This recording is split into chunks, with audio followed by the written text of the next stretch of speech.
El capítulo 1 de Daniel habla acerca de que la fidelidad tiene una recompensa enorme. Tanto así que Daniel y sus compañeros, por ser fiel a Dios, Dios le dio mayor sabiduría. Y es considerado, o fue considerado por Nabucodonosor, como uno que es 10 veces que está aquí estudiando con nosotros el fascinante libro de Daniel. Hasta aquí, lo que estamos hablando ya sobre el libro, nos trae unas enseñanzas importantísimas para nuestra vida, y a través de la historia nosotros comprendemos 3 cosas. Número 1, que Dios está al control de todo lo que sucede. Y aunque hay actividad humana, Dios sabe todo y Dios controla todo. Número 2, es que las profecías deben enseñarnos a nosotros a vivir en el tiempo de manera correcta. Si estamos en el tiempo del fin, nuestra preparación debe ser aún mayor. Y número 3, la Biblia es un tesoro. Cada texto de la Biblia me trae una enseñanza que debo aplicarla a mi vida. A través de ejemplos, a través de historias, Dios me enseña cuál es el plan que tiene para mi vida. Vamos a abrir la Biblia y hoy vamos a hablar sobre un capítulo muy interesante. A prueba de fuego. Hay una película incluso, ¿verdad? Con este título, A prueba de fuego. ¿Hasta dónde eres capaz de ser fiel a Dios? Hay muchas personas que, como en el matrimonio frente a un altar se promete estar en la salud y en la enfermedad, en la riqueza, en la pobreza, hasta que la muerte los separe. Una persona que acepta a Cristo el momento que toma una decisión de aceptar a Jesús y de demostrarlo a través de un bautismo, lo que está diciendo es igual que en el matrimonio. Yo voy a estar contigo en las crisis y también en los días buenos, en los días malos como en los días gloriosos. Voy a estar en la prueba o en la abundancia. Yo voy a estar siempre con Jesús. Pero ustedes han visto que gran parte de los matrimonios se quiebran porque el hombre o la mujer no está dispuesto a cumplir con su promesa. En la vida cristiana ocurre lo mismo. Nosotros parece que prometemos en un momento de emoción amar a Jesús, pero cuando llega la crisis, una crisis revela quién eres y a quién tienes. Me acuerdo de la historia de Job. Job tuvo una crisis completa. Perdió a sus hijos, perdió sus riquezas, perdió todo en un solo día.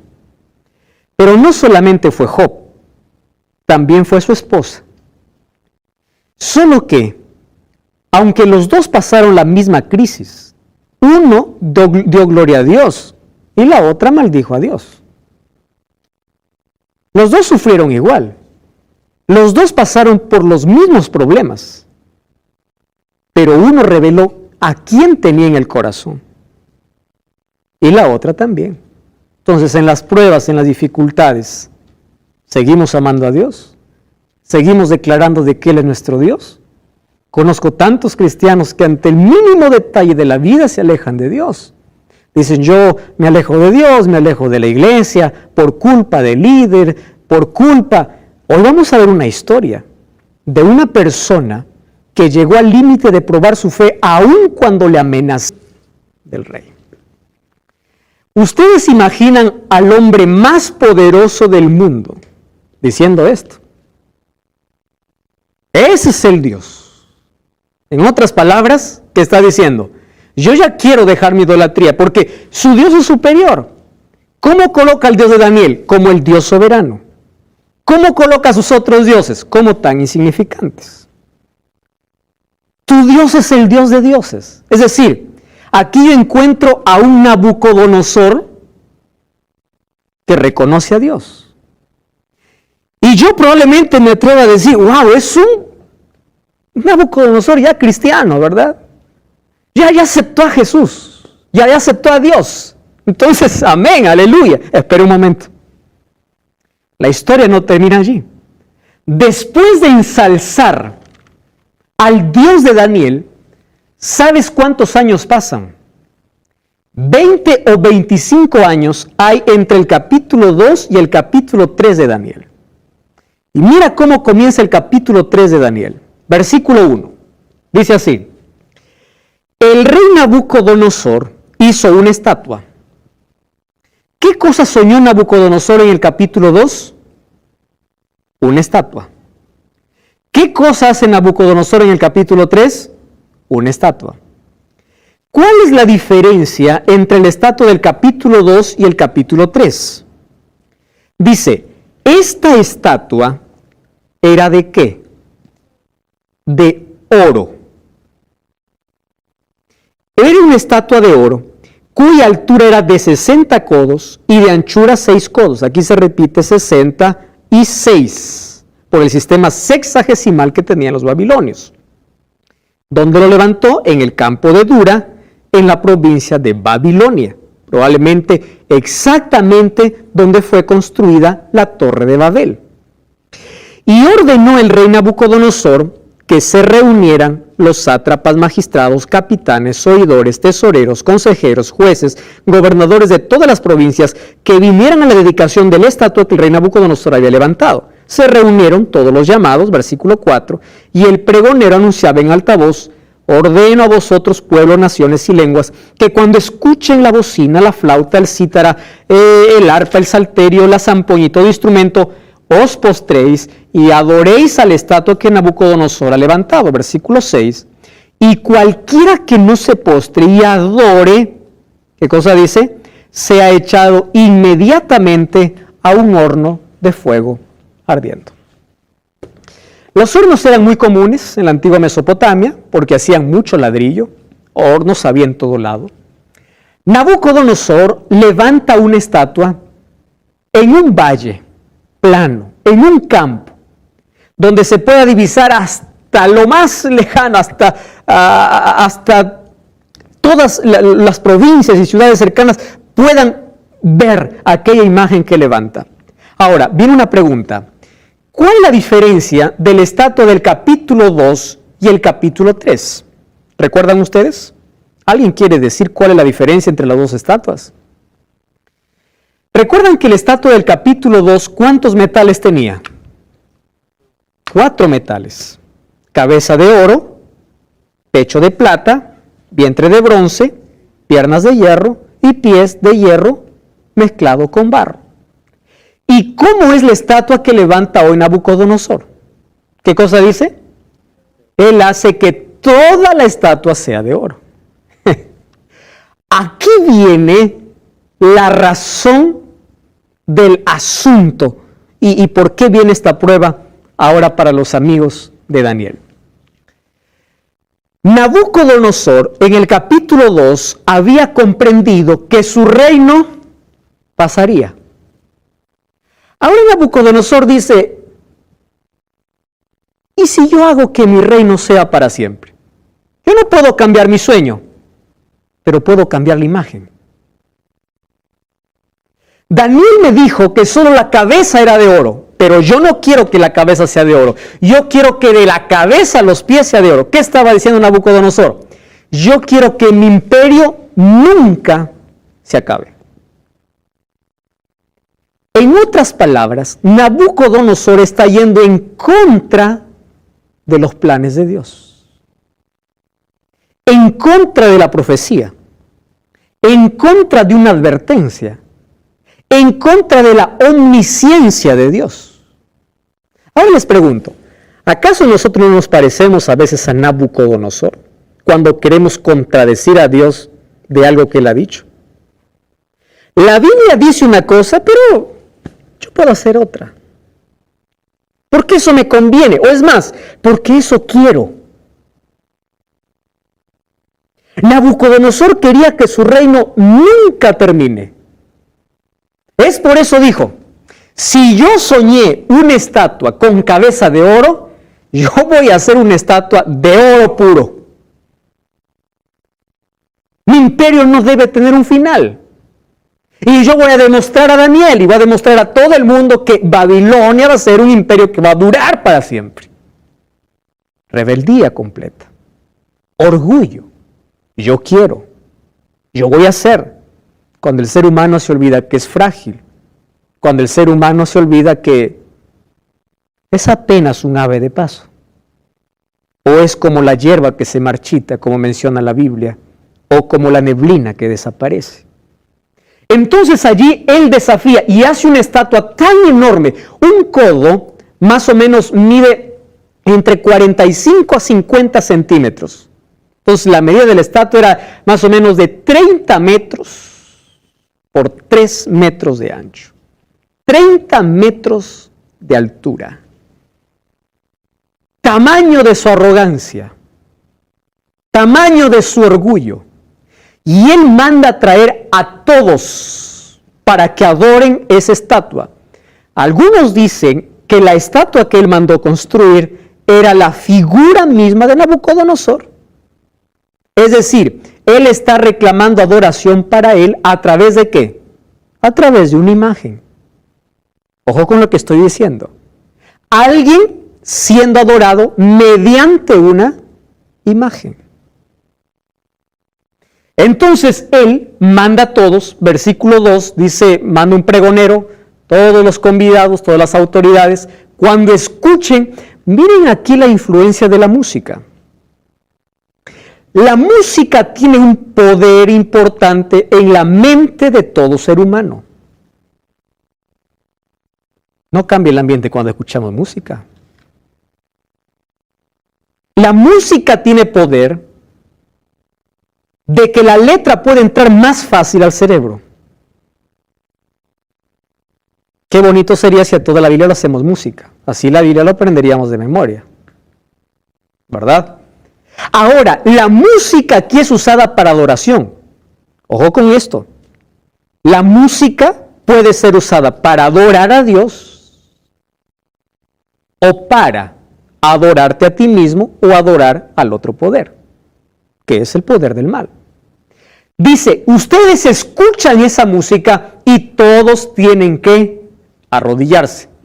¿Qué cosa está haciendo Nabucodonosor? Yo quiero que ustedes puedan aquí aprender algunos detalles que voy a repetir siempre. Número 1, Nabucodonosor estaba imponiendo una adoración. ¿Qué significa imponer una adoración? Yo te obligo a hacer aunque tú no quieras. ¿Acaso eso no hacemos con nuestros hijos cuando los bautizamos sin que ellos decidan? Yo voy a imponer lo que yo quiero. Te voy a imponer. Y Dios nunca acepta ni aceptará una religión por imposición. Jamás.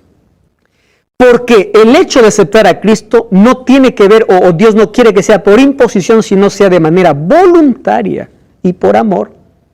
Pero aquí el rey está imponiendo una adoración. Es decir, primero impone y en segundo lugar, ni siquiera es una adoración verdadera. ¿Qué cosa es? Es una falsa adoración.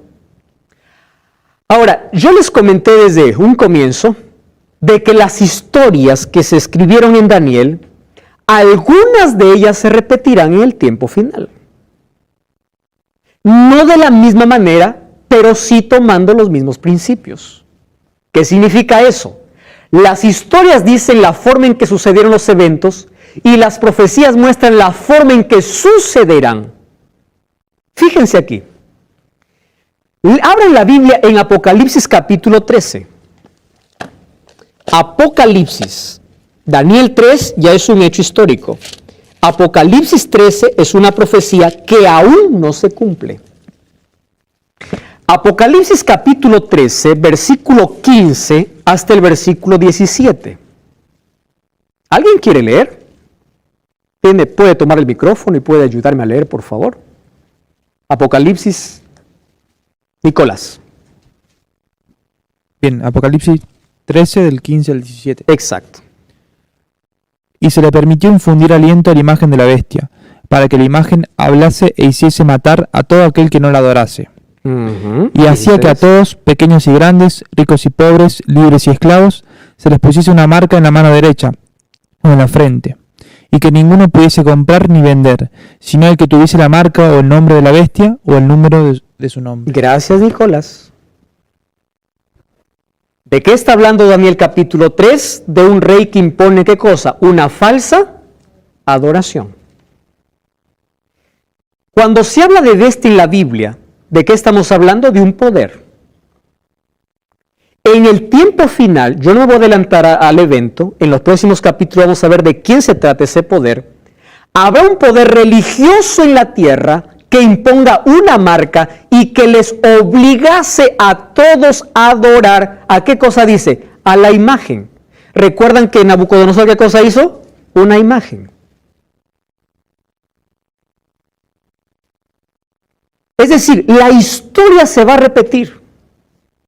No de la misma forma como aquí ocurrió con los 3 amigos de Daniel, pero se va a repetir en el mismo hecho de que va a haber un poder que va a obligar a todos a tener una adoración falsa, una adoración no bíblica. ¿Correcto? Les dejo ahí con la intriga porque eso veremos en los próximos capítulos. Ahora un decreto universal, un dirigente de poder mundial que demanda adoración.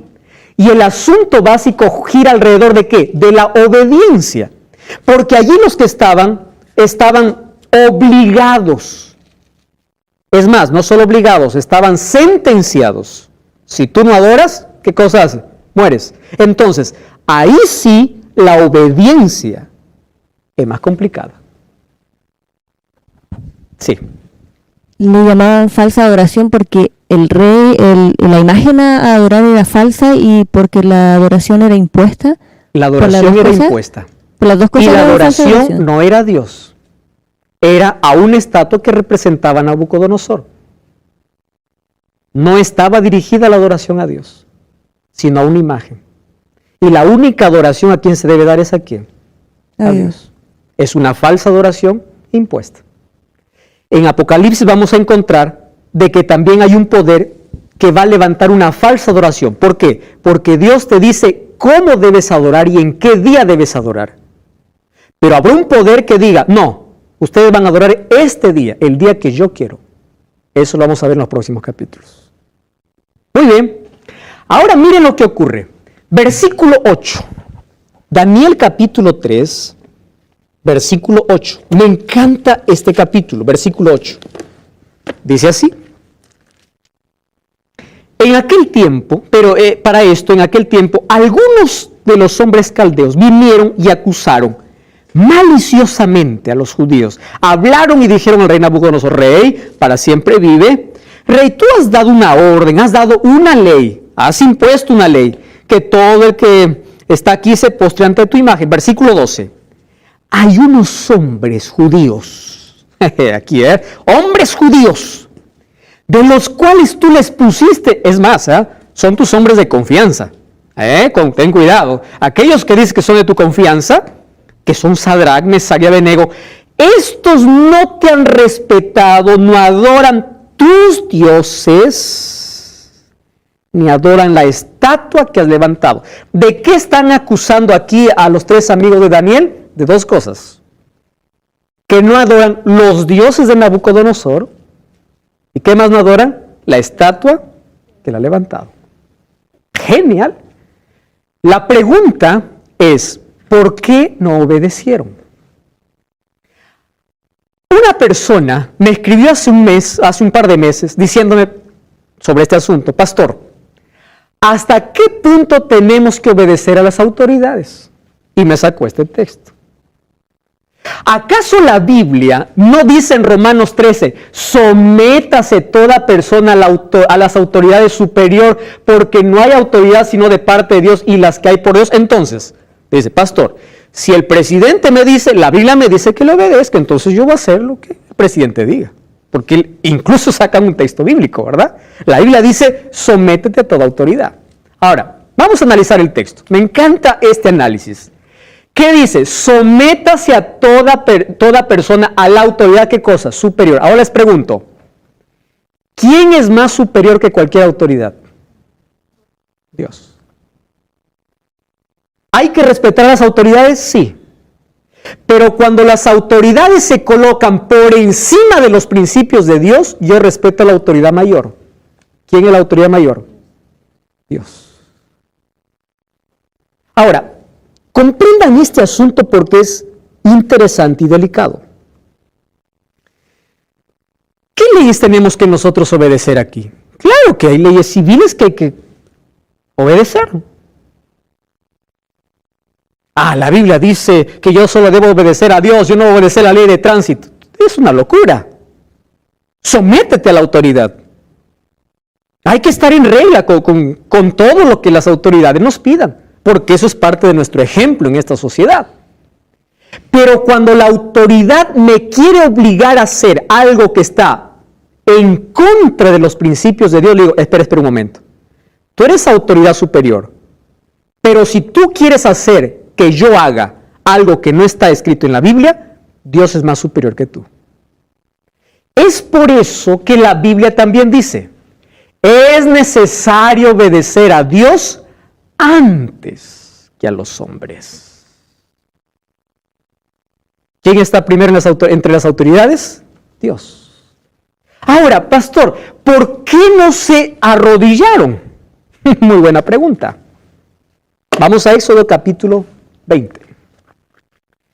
Éxodo capítulo 20, versículo 3 hasta el versículo 5.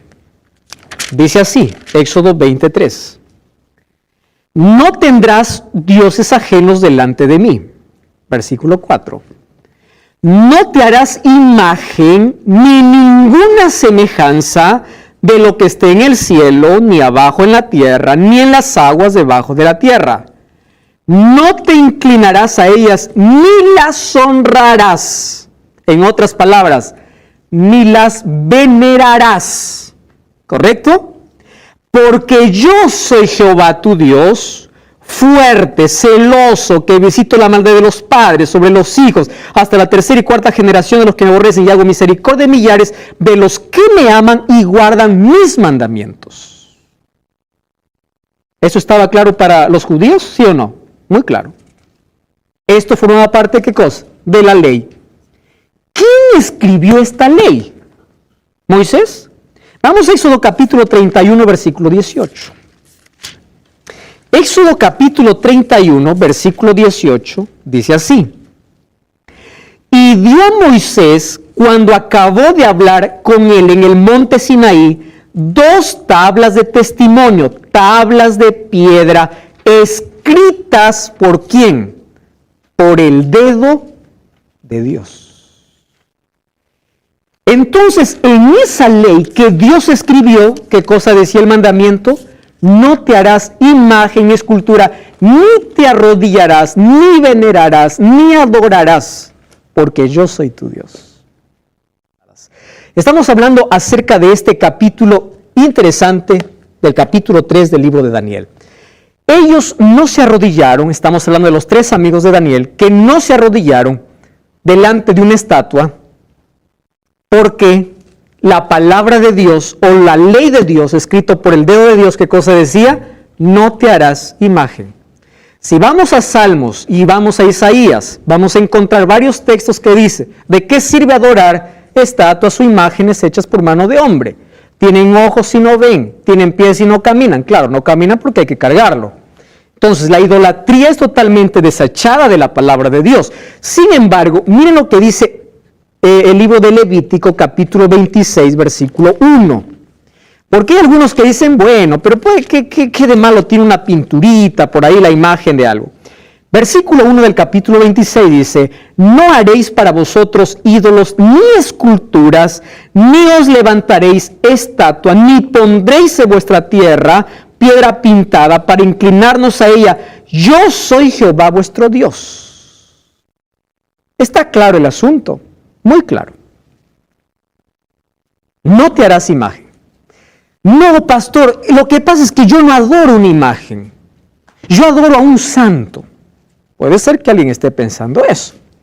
Bueno, y es que las personas, un santo cuando muere, pastor, puede interceder por mí. ¿Será eso verdad? Vamos a Eclesiastés capítulo 9.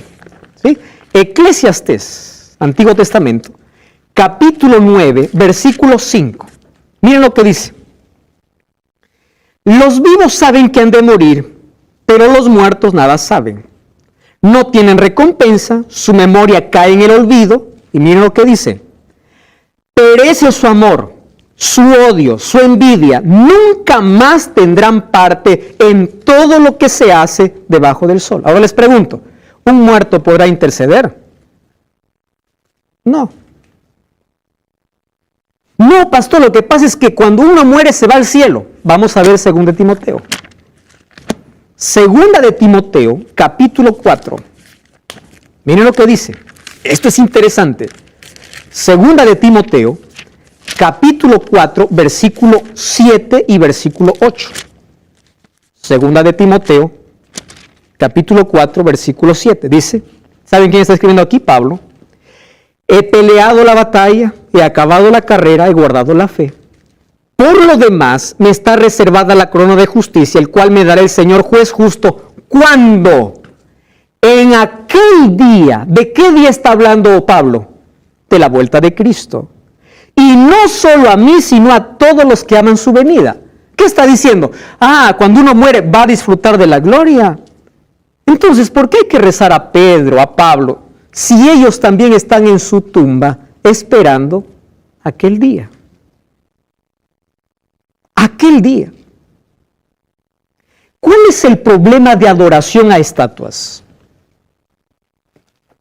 Una persona muy sincera me escribió hace unos días diciendo, pastor, usted está muy equivocado cuando habla de que nosotros adoramos estatuas.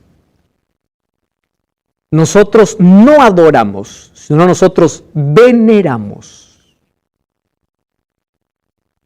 Y yo les voy a mostrar un texto de Juan Pablo II para ver si esto es verdad. ¿Correcto? Miren, es un texto que yo no lo inventé. Está escrito en el libro Los íconos hablan de la historia del cristianismo. Dice así. Una misteriosa presencia del prototipo trascendente pareciera como si fuera transferida a la imagen sagrada. La contemplación devota de una imagen parece de esta manera como un sendero real de, ¿qué dice?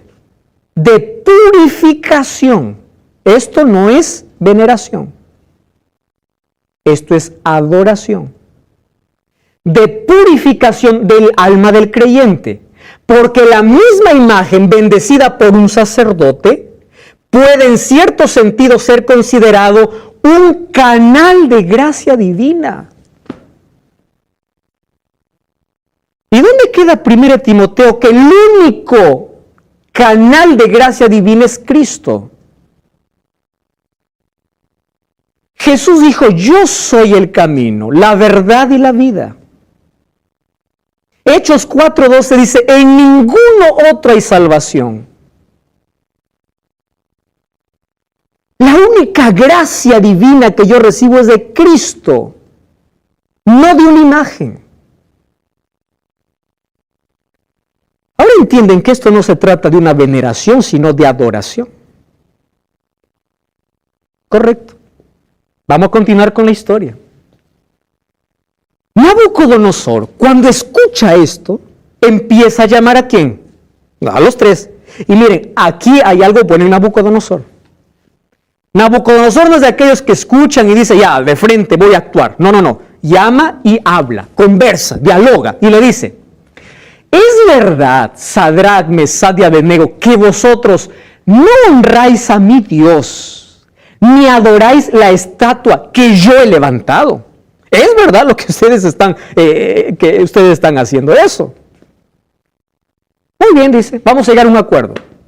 Ustedes saben que el mayor negociador es el diablo. Al diablo le gusta negociar. ¿Saben cuál es su negocio? Dice, mira, yo no te quiero en la iglesia. Pero si tú quieres ir, está bien. Vamos a hacer un negocio. Ándate a la iglesia, pero en tu casa vive como quieras. Un buen negocio. Al diablo le gusta negociar. Está bien. Mira, a mí no me gusta que seas un cristiano, ¿está? Pero anda ya. ¿Qué importa? Tú en la semana puedes vivir como quieras. Tú no guardes mandamientos. Olvídate de eso. Pero di que eres cristiano. Eso es una negociación. Hay personas que negocian su fe, negocian sus principios. Y Nabucodonosor dice, vamos a negociar. Mírenme, La próxima vez yo les voy a dar una oportunidad para que digan que yo soy bueno, no digan que yo soy malo, yo soy una buena persona, ¿tá? Entonces, lo que van a hacer es que la próxima vez que se van a rodear, ¿listo? Levante la mano, ¿quién lo va a hacer? Y allí aparece la respuesta. Versículo 15 dice así, Rey, espera, no gastes el soplo de tus músicos, porque no lo vamos a hacer. ¿Qué dice el versículo 15 de Daniel capítulo 3? Gloria, ¿puedes leer? Versículo 15. Ahora pues, ¿estáis dispuestos para que al oír el son de la bocina, de la flauta, del tamboril, del arpa, del salterio, de la zampoña y de todo instrumento de música, os postréis y adoréis la estatua que he hecho? Porque si no la adorareis, en la misma hora seréis echados en medio de un horno de fuego ardiendo. ¿Y qué Dios será aquel que os libre de mis manos? ¿Qué cosa está diciendo Nabucodonosor? Si ustedes no lo hacen, yo, en mi palabra de honor, les voy a ver chicharrón. 7 veces más van a calentar el horno.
Miren la pregunta que le hace. ¿Qué Dios sabrá que el ira y mago? ¿Recuerdan ustedes lo que dijo en el capítulo 2? ¿Qué cosa dijo? El Dios de dioses. Así somos los seres humanos. Reconocemos en momento y luego nuestro orgullo termina por encima de nuestro reconocimiento a Dios. ¿Qué Dios? Y el versículo 16, ¿puedes... ¿qué versículo leíste? 15. Muy bien, versículo 15. Versículo 16. Wow. Sadrac, Mesach y Abednego respondieron al rey diciendo: no es necesario que te respondamos. ¿Sabes, Nabucodonosor? Nuestra decisión está tomada. Nuestro Dios a quien servimos puede librarnos del horno de tus manos. Versículo 18. Y si no, has de saber, oh rey, que no serviremos a tus dioses, ni nos arrodillaremos delante de tu estatua. Presten atención, porque para mí este es el texto más fuerte. ¿Saben lo que están diciendo estos muchachos? Así. Dios nos puede librar, pero si no lo hace, yo seguiré siendo fiel.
Esperando milagros.